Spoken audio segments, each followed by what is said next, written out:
I will rise again.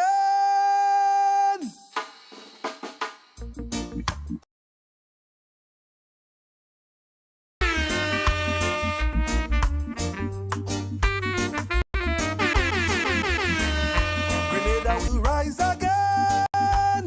Tell the world we'll rise again. I say Grenada will rise again.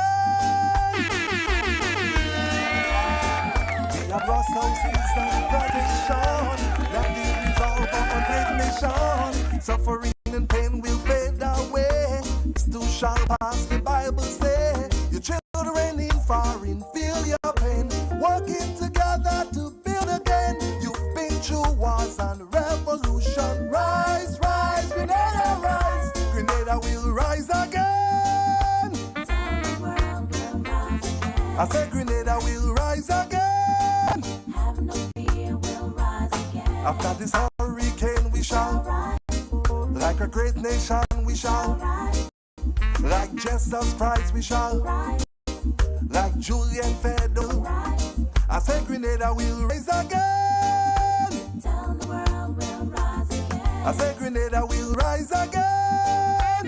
Have no fear, we'll rise again. In the eyes of the storm we held strong. Neighbors to neighbors they pulling along. Brick by brick still build again.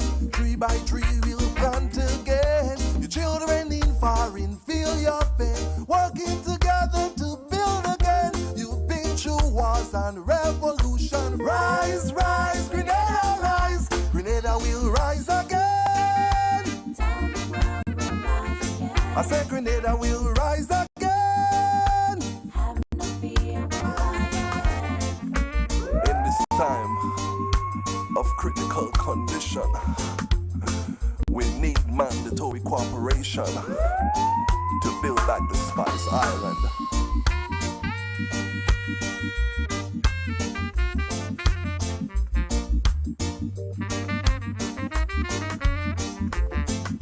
Your children in foreign feel your pain. Working together to build again. You've been through wars and revolution. Rise, rise, Grenada rise. Grenada will rise again. Tell the world we'll rise again. Grenada will rise again. Have no fear, we'll rise again. After this hurricane, We shall rise, like a great nation, we shall rise, like great Africans will, rise, like Jesus Christ we shall, rise, like Julian Fedel will, rise, like the great China War will, rise, like Jesus Christ we shall. rise, After this hurricane we shall, rise. I say Grenada will rise again. Tell the world we'll rise again. I say Grenada will rise again. Have no fear, we'll rise again. I say Grenada will rise again. Yeah. Tell So true. the world rise again. I say Grenada will rise. The Grenadines will rise again. Grenada, Carriacou, Petit Martinique, Union Island, we are all one inside of this, guys. There's no separating us.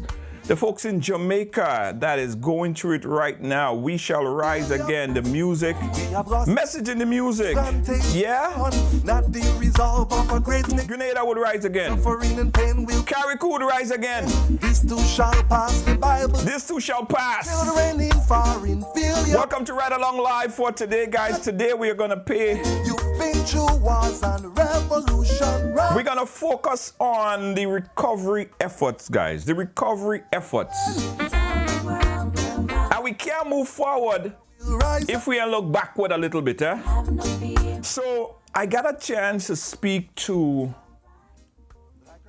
this man. I am so impressed by his contribution. He's not even Grenadian, right? But if it wasn't for him at this point in time, at that specific location, probably the whole story may not have been told. So today, I'm happy to be having this conversation with Strong. Neighbor. Jonathan, friend Jonathan. He became a friend over time because of the hard work that he put in. Tree will. We saw all the drone shots, WX chasing, and Jonathan. Excellent work. So he's coming on. We're going to talk with Jonathan. So in the meantime, I want everybody to Rise, rise. hashtag Grenada would rise again. Carriacou would rise again. Tell the world we'll rise again. I said Grenada will rise again. Have no fear, we'll rise again. In this time of critical condition, we need mandatory cooperation to build back the Spice Island. I want everybody to it's at followers, guys. At followers right now. Let's have this conversation. Thank you so much, Sunshine. At followers. You I want everybody working together to get this message. again. Carriacou would rise again. And the revolution. Carriacou would rise again. Rise, Grenada will rise again. We are going to make sure P.T. Martinique will rise again. Grenada will rise again. P.T. Martinique shall rise again.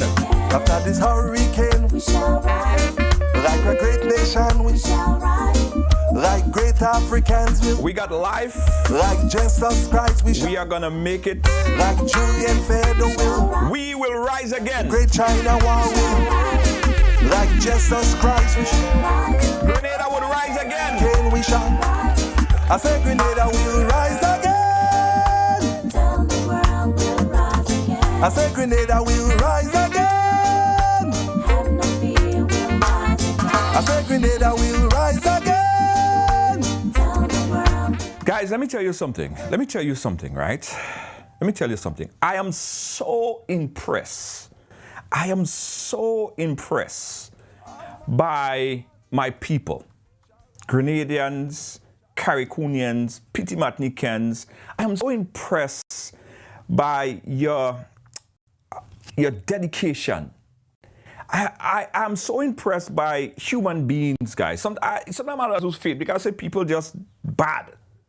But the work coming together and the relationship that I'm seeing amongst people, guys. Today I had about 300 calls. I tell you now, I've been unable to sleep. Every minute I'm getting calls from people around the world want to donate, want to contribute in some way or another to help Carriacou and Grenada rise. So I am so impressed. I'm seeing people working together, and this is impressive. And I love it. Guys, we're going to go straight into the program today. Before we talk to Jonathan, I had the opportunity to talk to the parliamentary representative for St. Patrick. I'm talking about Mr. Joseph Andel. The St. Patrick, the parish as a whole, being at the north, right, at the northern flank of the island, they also got hit pretty bad. Right, and a lot of people is saying, don't forget Carriacou, don't forget P.T. Martinique, but they're crying out to don't forget. Where's my volume mute? Yeah, don't forget St. Patrick. St. Patrick got hit very bad as well. So earlier, I got an opportunity to speak to the parliamentary elected representative there in St. Patrick, Joseph Andel, who gave us a summary on the destruction in St. Patrick. Let's check out Joseph Andel, and then we got a nice conversation coming up with you with Jonathan. Check out the report from St. Patrick.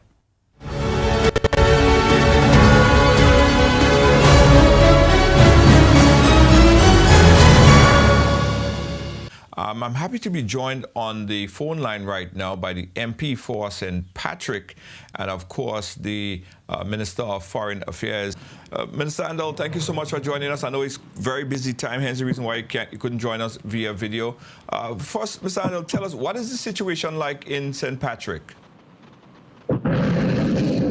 Thank you for this opportunity, Junior, to talk to your audience. St. Patrick is one of the hardest hit areas from Beryl. Of course, we know what went on in Carriacou and P.T. Martinique. Total devastation there, and our hearts go out to our brothers and sisters on the Sister Isles. But many people in St. Patrick, and I understand even in St. Andrew and some parts of St. Mark and St. John, did not escape the wrath of Beryl. So we have in Chantimel, for example, where at least 30 roofs were blown off. Wow. And a couple of houses totally demolished. Yesterday, when I was finally able to get out of Darby because it was blocked from both ends, I managed to visit some parts of Chantimel. Marley, Davie, Prospect, Mount Craven, and all of those areas of the road in Mount Rodney. If you didn't know that was a road, you would think that. We're losing connection here. We just lost connection here with Minister Andal as we try to get an analysis as to what's happening there. Okay. I believe, okay, you're back, Minister Andal. We lost you there for a quick bit. I know that the connection is a bit sketchy, but so you may have to repeat what you just said about the road in Mali. Oh no, the road in Mount Rodney. Mount Rodney, sorry. It's a lovely beach right now because the sea encroached and dumped quite a lot of sand into the road. So I did speak a bit about the situation of the road in Mount Rodney. Yes. And then I went on to talk about Marley, Upper Marley, where we have quite a number of downed utility poles and lines, making driving pretty tricky because some of the lines are lying low. And we have been advised that it is better to not cut the lines because that would make the restoration work more difficult and more costly. Right. All right. So I was able to put together a team. We visited the shelters. We distributed clothing, bedding, supplies, and so on. Most of the people have already returned home, but we still have a couple of families that as of yesterday was still at the shelter in the Anglican school in Sauters. As we speak, it is raining in St. Patrick and along the west coast. So we're keeping our fingers crossed and we're hoping that the rain does not compound the damage that was done on Monday. Because you may remember that just in last December, we had some quite heavy rainfall over a short period of time that did a number in terms of landslides and flooding and even damage and destruction to some houses. So we can ill afford to have more misfortune heaped upon what we have already gone through over the past 36, 48 hours, plus the unseasonal December rains, yeah? Right. So right now the focus is on doing damage assessment. Yesterday I was out in the field, visited a number of communities. I'm about to link up again with some members of my team to go back out into the field. I had to cut short my visit yesterday afternoon because we had an emergency cabinet meeting to deal with the response and whatever measures that need to be taken. Junior, while I'm on with you, I'm asking my constituents to bear a little strain with me because in addition to being the MP, I'm also the Minister of Foreign Affairs. Yes. And the Ministry of Foreign Affairs is probably the main government entity responsible for mobilizing assistance for the entire country. So we have been reaching out to countries near and far, organizations. Many of them have reached out to us without waiting for us to get to them. Mm-hmm. And we are urging people who are going to make any donations of materials or whatever to try to get in contact with NADMA as the coordinating agency, because we do not want people to be stumbling over one another trying to do the same thing. Absolutely. Sometimes if the relief process is not properly organized and well coordinated, sometimes you can end up doing more harm than good. Now, what are some of the things that we need immediately? Obviously, we need to be able to get people back in some form of decent shelter. Those who have lost their entire homes or whose roofs cannot be put back on in a quick manner, we need to be able to equip the shelters that some of them may be forced to stay in for a little while. Yes. But then thinking longer term, we need roofing materials and general construction materials. Things like generators are essential. Also, chainsaws, medical supplies, toiletries, water. And water is very important, especially as one of the main water bottling plants in Grenada has been out of production for a little while. Mm-hmm. So that would be very, very important too. cleaning agents, stuff like that. Tarpaulins as a temporary measure to help people who don't have the immediate means to re-roof. And anything else that we know can be of utility, particularly in the reconstruction phases. So the people are showing remarkable resiliency and communities are coming together. In fact, as I speak with you now, there is one little hamlet called Ludgate / Mount Williams where the people were basically marooned because of a tree that fell across the road. Somebody reached out to me this morning. I was able to dispatch a volunteer crew with a chainsaw, and I believe that that area is now free. Yesterday, the people of Prospect and Darby were sort of hemmed into because there's a bridge on the Duquesne end that is being rebuilt, and a massive tree fell across the road by Pitty Ann's Hotel. So those of us who were in there during the hurricane, we couldn't get out, at least not by car.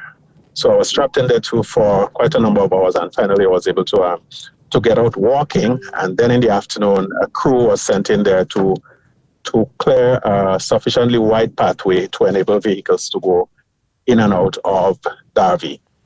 Talking about Darby, the only grocery shop in that village lost its roof during the storm. So we'll have to look at ways of ensuring that the people are supplied with the necessities of life.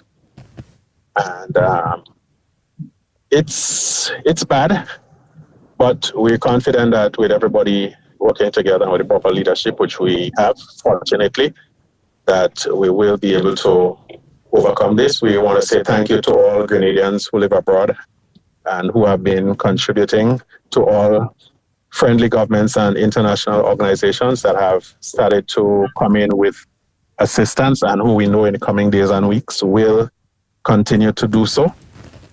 Yes. We also send out a prayer for our brothers and sisters in Jamaica, because I understand that Beryl seems to be making a beeline for them. We hope that they will be spared, and that we just want to advise everybody to just stay calm, to pay attention to official information, to move about as little as possible, because the last thing we want is people all over the place compromising the cleanup operations. We very soon will be embarking on a national cleanup campaign so that we can speed up the process of getting things as close to normal as possible.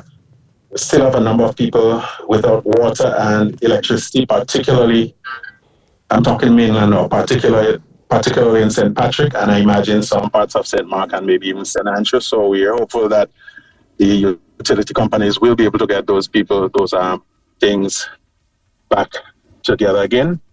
All right, so that was a conversation that I had earlier today with the MP, Joseph Andel, as he spoke about the recovery efforts. And a lot of people did not know that St. Patrick got hit as bad as was reflected here by the minister.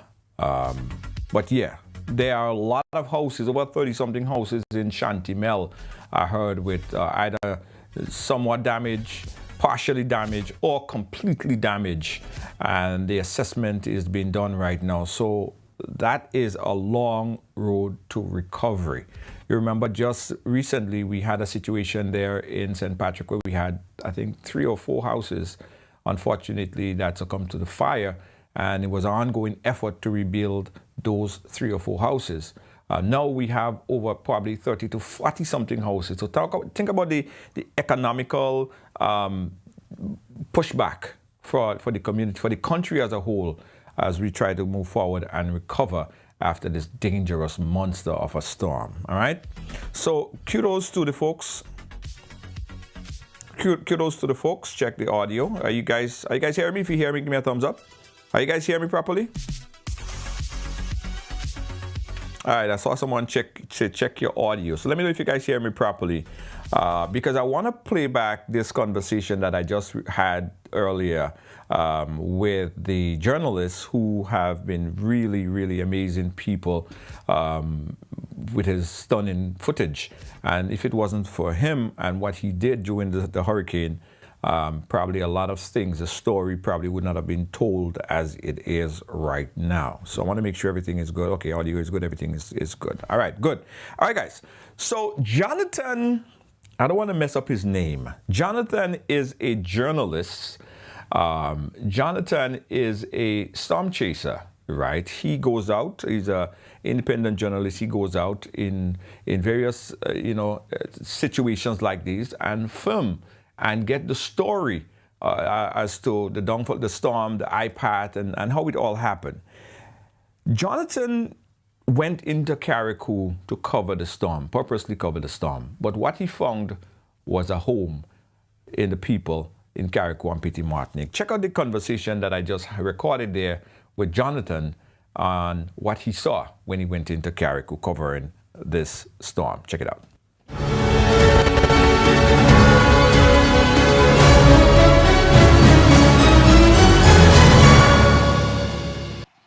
Guys, I'm happy to have this conversation here with a journalist, documentarian and storm chaser. And it's because of his content, his footage, that provided so much assistance in terms of information gathering for Hurricane Beryl on the island of Carriacou. We're happy now to have Mr. Jonathan Petramala. I hope I'm nailed getting it. that. You did a good job. Congratulations. Thank you so much, Jonathan. Jonathan, first of all, I have to thank you. I have to thank you because it's because of you were able to be on the ground and tell the story of what happened in Carriacou on that particular day. Tell us about what were you doing in Carriacou at that point in time in the first place?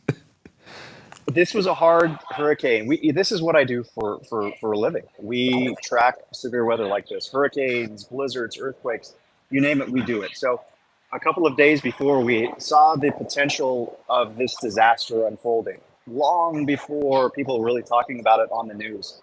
And we made a decision. We're independent journalists, myself and WX Chasing, Brandon Clement, we're independent. So we decided to pull the trigger, pay for a ticket to get here to Grenada. And then we arrived Saturday morning, so 2 days before landfall. But then we have to make a decision. Where's the storm going to go? You can imagine the main impacts are right around the eye of the hurricane. That's where the strongest winds are, just like what happened in Carriacou. So we have to make a decision. Is the center of the storm going to go over this island or this island? And it's hundreds of miles away at that point, but we had a really good idea that it's going to go to Carriacou. We know better than anyone else what a hurricane is going to do to an island, especially a major hurricane like Beryl. But we also know that if we aren't there with our equipment and our abilities as journalists, there's not going to be a voice for that island for days after this hurricane. So we made the decision to fly to Carriacou. We arrived Sunday afternoon. We went around the island as quickly as we could. We had to buy supplies because we couldn't carry supplies on the airplane. So we bought a little water. I bought some Skittles, and that was our supply. Wow. And we went around the island to document the last minutes of what you're going to see behind me. Green trees, leaves, houses with roofs on them. We knew that within just a few hours, everything was going to change in every direction we were looking. So then Monday comes around and Beryl arrives. Tell us about the changes that you observed. So where exactly were you staying? We were in Hillsborough, Hotel Arena, I believe it's called, there in Hillsborough. Our driver, the first person we met on the island, a man named Robert. I'm sure a lot of people know who I'm talking about, a great man. And he recommended the hotel for us because we hadn't made a reservation even for the hotel. And so he took us to the hotel, he took us around to get supplies, and we were able to drive around to capture, again, the island before disaster and catastrophe struck. Right. So tell us about what happened. Tell us when things started to get progressively worse. The worst of it happened around mid-morning yesterday. Or I'm sorry, on Monday. Mid-morning on Monday. I get the days confused at this point, but mid-morning on Monday, that's really when the winds were at their worst. I was on the patio on the second floor and I was shooting to the east. So the east is where the hurricane was coming in. And at first you could see the hill, and then slowly but surely, you couldn't even see across the street. That's how strong the winds were, blowing that whiteout rain. Debris was flying everywhere. And right at the peak of the hurricane, around 10:30, 11 o'clock in the morning, I saw a giant palm tree snap in front of me, fall on top of a roof. I saw giant pieces of roof fly over my head as I'm recording. At the moment, I didn't even know that that was our roof until I turned around and I opened the door to get inside because it was getting a little bit even intense for me. And then I look up and we didn't have a roof in our hotel. It was So early. It was before. It was at 11. Around that time. I mean, the eye of the storm passed through like about 11:30 thereof. Around that time. So way before that time, your roof what flew out? it was the first part of the eye wall. You're going to have to second guess my timing because again, I have a lot of things going on. I wasn't looking at my watch. I was more looking at the damage, but it was around that time. The front part of the eye wall, our roof went away. It flew completely over. I didn't know again that it was our roof until I walked inside and saw most of it missing. It was intense because you can imagine you're standing in the middle of it was close to a Category 5 hurricane, and you're looking up and you have no protection above you, and you still have the danger of the roof collapsing on top of you. So we took shelter underneath the door frame of our hotel room. We tried to make it to the front door to open the front door and try to escape to a lower floor, but we couldn't open it because of the air pressure. It was impossible for a big guy like me and my partner to even have a chance to open. So we ended up going into a closet and sitting in a closet for 15, 20 minutes or so until the sky started to brighten just like it is right now. As the eye came over and the calmer winds appeared. So we were able to finally get the door open and run down to a lower floor hotel room. The eye was very calm. It was just, it's like I'm standing here right now. No wind, no rain. You could even see blue sky up through the eye. Wow. So was the first part of the storm more difficult than the second half after the eye? No, not in this hurricane. So you can imagine how a hurricane works. It's the winds are going in a circle, right? Like a cyclone. Yes. So the wind direction changes, especially when you're in the eye and you're in that inner core. So my best analogy is like a stick. When you bend a stick one way and then you bend it back the other way, it snaps. And that's what happened to so many houses and properties on the island. They survived maybe the first half. There were a lot of homes that were destroyed and damaged in the first half, but the second half of the storm was the worst. Immediately as the back half of that eye wall came through the town of Hillsborough and the island of Carriacou, everything was flying in all directions immediately. Roofs being ripped off, left and right, trees snapping, power lines going down. That was the worst part of the storm for the island of Carriacou, was the back eye. Wow. So tell us, after it was all said and done and you were able to get out and look, tell us what you saw. It's a catastrophe in 360 degrees.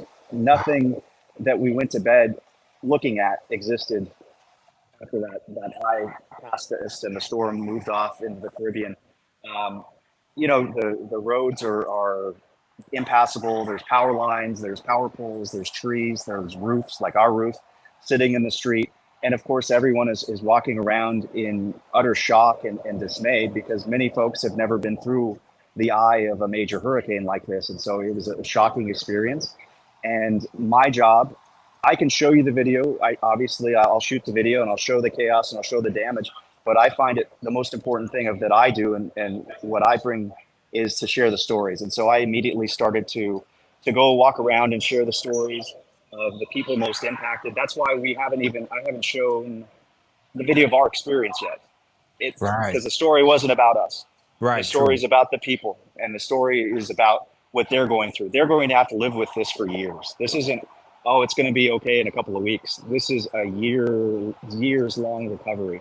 It's going to just take a long time for people to recover. People are, this is a very agricultural island. So, people are losing their homes, they're losing their businesses. And then in some cases, unfortunately, they're losing their animals too, because there's no place on the island for the animals, the sheep, the goats, the cattle to go. So you can imagine just the struggles people are dealing with. Fishermen losing their boats. Tourists are not going to have a place to stay. So that industry is going to be decimated. My fear is that it's going to get too hard and they're going to lose that community, because it's one of the most special places I've ever visited in terms of just the kindness and welcomeness and warmness of the people that I've talked to. If you watch my videos on my YouTube channel, Jonathan Petramala, you can see the warmth that they exude, the smiles on their face, even though they're standing next to their house that no longer exists. Yeah, I saw you did an interview where you were asking some of the folks about their smiles on their face, and they were saying, they'll get over this. And Grenadian and Carriacou are that type of people, very resilient, and it's sad to see. But I have to thank you again, Jonathan, because without you and you being there to capture that footage, that would have been lost. We would have never known the story that happened at that point in time. So I really thank you so much for doing this, and I like how you capture the story again, and you actually asking and trying to seek help for the folks in Carriacou. You really found that home. I think you really were accepted by the Grenadian population on the island. We really appreciate that, Jonathan. Absolutely. And, because I'm an independent journalist, I don't have to answer to anybody. I'm a human being. That's what Yes. I am first. I'm not a journalist first. I'm a human being first. So anything I can do to help people in the moment, like share our Starlink, which is the only window to the outside world. People, dozens of people around the island were able to contact family members for the first time after the storm, because we said, hey, get on this Starlink while we were going around the island documenting the damage yesterday. Get on the Starlink. And they were able to make that first contact. I had so many messages, hundreds and hundreds of messages, people asking me about friends, family, loved ones. And of course, I'm only one person. We have two people on the island, Brandon, Clement, and myself. We can't get around to everybody, but we tried our best to show as much as we possibly could, talk to as many people, let as many people share, their texts, their phone calls to their loved ones. It was to the point where we were yesterday afternoon. The reason why I'm here in Grenada and not still in Carriacou, we ran completely out of data, and we had no opportunity to even renew the data on the Starlink. Mhm. So at that point, there was nothing we could do. Fortunately, we do have around 10 donated Starlink items. We've been working with the company, Elon Musk's company, to Yes. send them to the island. So hopefully everyone just stay positive. You're going to be able to hear from your loved ones very soon. It's coming. The aid is getting to them very soon. Don't worry, your family is okay. They're miserable. It's very hot. It's very uncomfortable. I would say 75% or 80% of the island is homeless at this point. That's realistic. But they're all still coming together. They're all staying positive. They're still smiling. Thankfully, the aid is going to be getting there soon. So just be a little patient. You're going to be able to hear from your folks and your loved ones very soon. Well, listen, I think you went on a journalistic mission, but you found a home in Carriacou. And we appreciate you, and especially with the Starlink. I was able to get connection with some folks there as well because of your connection, and we appreciate the fact that you're sending more Starlink connections there on the island. Jonathan, thank you so much. We appreciate you. Any last word you want to give out to the folks that's watching, the people of Grenada, Carriacou, and Petit Martinique that's watching? Unfortunately, guys, sometimes surviving the storm itself is the easiest part. The hardest part is the aftermath. And so just please support each other. Try and stay positive, and know that there is an end. Just take it like eating an elephant, one bite at a time. Don't try to get everything accomplished in one day. Just do it day by day, and eventually everything will be fixed. It'll be back to normal. And I look forward to coming back when everything's beautiful again, and so I can actually enjoy the paradise for more than just a couple of hours before something bad happens, because I love the people. It is an incredible experience, and I really look forward to seeing my friends again. Where are you off to now, Jonathan? We are going back to the United States so we can make it to Mexico, because Hurricane Beryl, unfortunately, is making a destructive path across the Caribbean, and it's going actually to friends I have in Mexico. So we're going to be going to the Yucatan and Cancun and in that area for the landfall in Mexico on Thursday night into Friday. Interesting job. Jonathan, keep doing your thing. Stay safe, my brother. We'll keep in touch. Thank you. Thank you. Thank you so much. Again, that was Jonathan Petramala, and because of his content, he was able to put together this amazing footage that told the story of the Hurricane Beryl impact on Carriacou. We thank Jonathan and chasing, the drone shots that you were seeing, that you saw over the past days was because of these men who are actually journalists and travel around. That's what they do for a living. And again, thanks for the connection with the Starlink technology, which is a satellite internet technology Elon Musk And I think more investment needs to be made into this type of technology, because although Carriacou don't have any power, don't have any internet at this point in time, with a Starlink connection, it doesn't need a cell tower. It basically get that internet connection from satellite. And I'm happy as well that Jonathan is working to promote for folks in the world, the wider world, to donate to Carriacou, because it's going to take a lot of years to come back to any sort of normalcy on the island. Thank you again to Jonathan for doing a great job, and we're going to continue to connect with the brother. I said he left on a mission to be a journalist, but I think he found a home in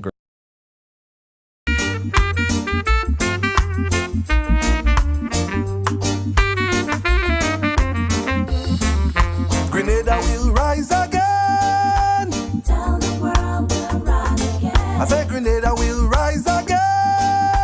Have no fear, we'll rise again. We have lost houses and plantation. Not these all Yeah. great nation.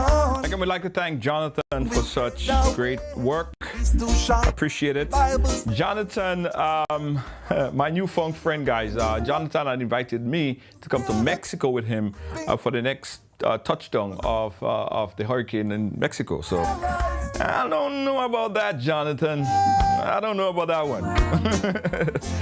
But thanks to Jonathan. Guys, we got a chance today as well to hear from some people in Carriacou and Petit Martinique.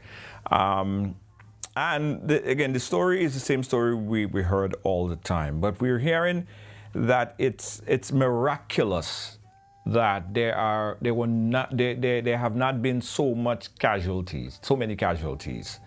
The island is flattened. I mean, no doubt about it. Carriacou is not going to be Carriacou as you know it for many, many more years to come. But here what Carriacou have. They have the resilience and love Carriacou that's going to stay and build back Carriacou, right? And as far as I heard, Rena and those guys at Exchange Carriacou, something like their page, they came on today because they got an internet connection, and they were showing houses that that was destroyed, and this house, and they said essentially about 98% of the houses were destroyed, right? But here's what did not happen, guys. There were not much reports of many casualties. Probably about 3 or 4. I mean, one is a lot, but Carriacou was spared in many, many, many ways still. The people are there, and the people would rise again. Explore Carriacou. Yeah, that's it. Explore Carriacou. That's it. Explore Carriacou.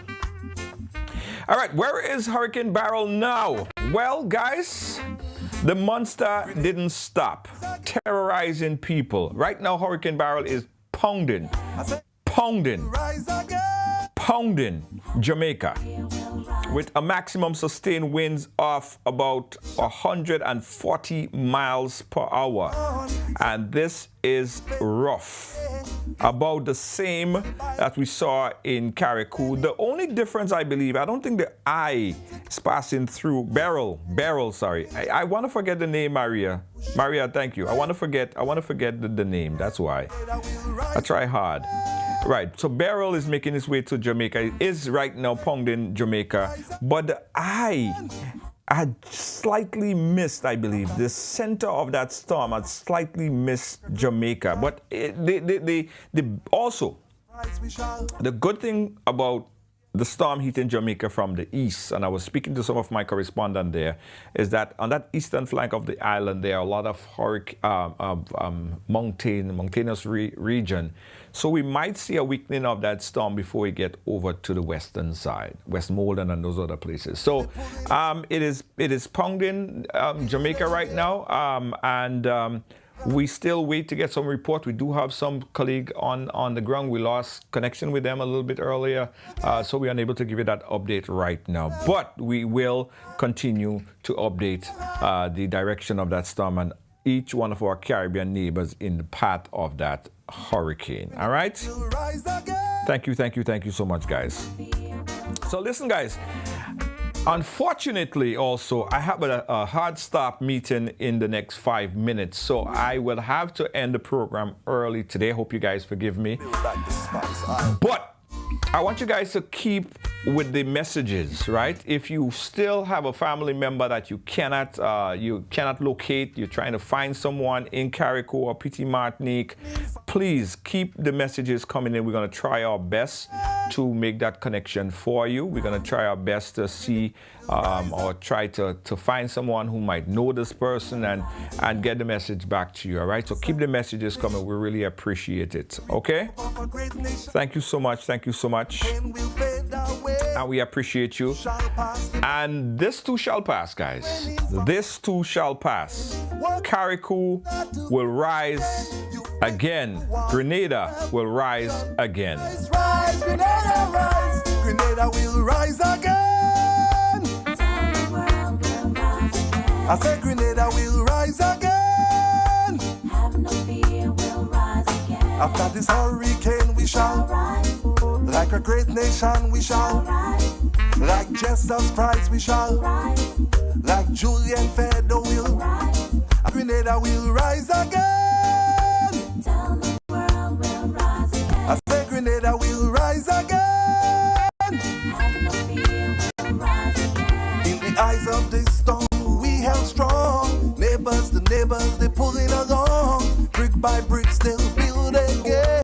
Tree by tree we'll plant again. Your children in foreign feel your pain. Working together to build again. You've been through wars and revolution. Rise, rise, Grenada rise. Grenada will rise again. Tell the world we'll rise again. I said Grenada will rise again. Okay, guys, thank you for watching. Thank you for being a part of our program today. A very special birthday greeting to Lydia James. I know you're celebrating your birthday today, and it's not a regular celebration because I know it's hard to celebrate when you go into such times. So happy birthday to Lydia James, and hope you're enjoying your birthday today. Thank you for watching. On behalf of all of our production crew here at Ride Along Live, we say thank you, guys.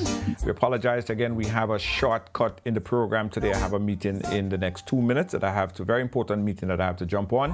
Catch you guys again tomorrow. And plantation, not the resolve of a great nation. Suffering and pain will fade away. This too shall pass, the Bible say. Your children in foreign feel your pain. Working together to build again. You've been through wars and revolution. Rise, rise, Grenada rise. Grenada will rise again. Pick yourself up with Ride Rent a e-bike today and take advantage of the smartest and coolest way to get around. Rental starting for only $30 per hour and less than $100 EC per day. Zip through traffic, save money, and look awesome doing it. Check us out at the Esplanade Mall today. Visit us online at ridersebike.com or give us a call at 473-422-1011. Your wallet and the planet will thank you. Ride Rent a e-bike.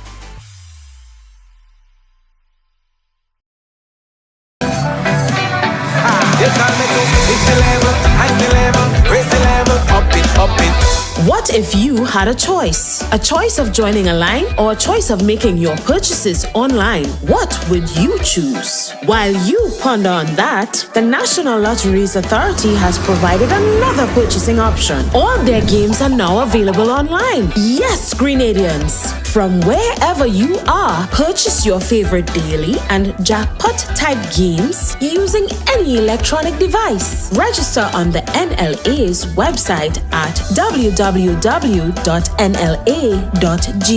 Top up your account and enjoy online lottery gaming at your convenience. We're taking shopping comfort up, up, up several notches. But the choice is yours. Join a line or buy online. NLA, make your dreams come true. Up it.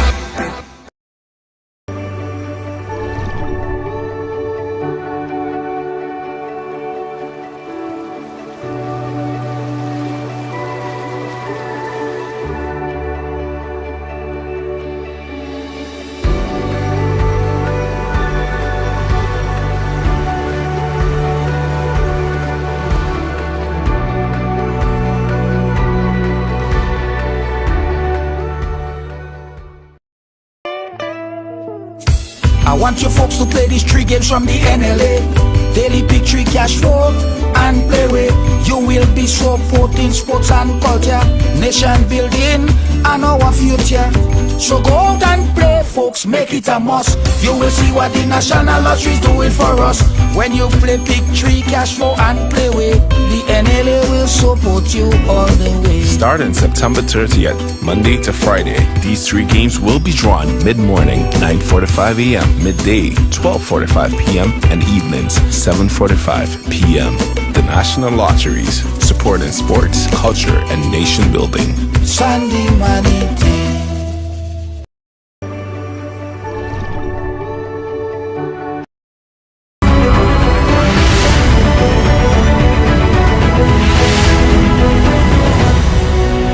Ride Along Live.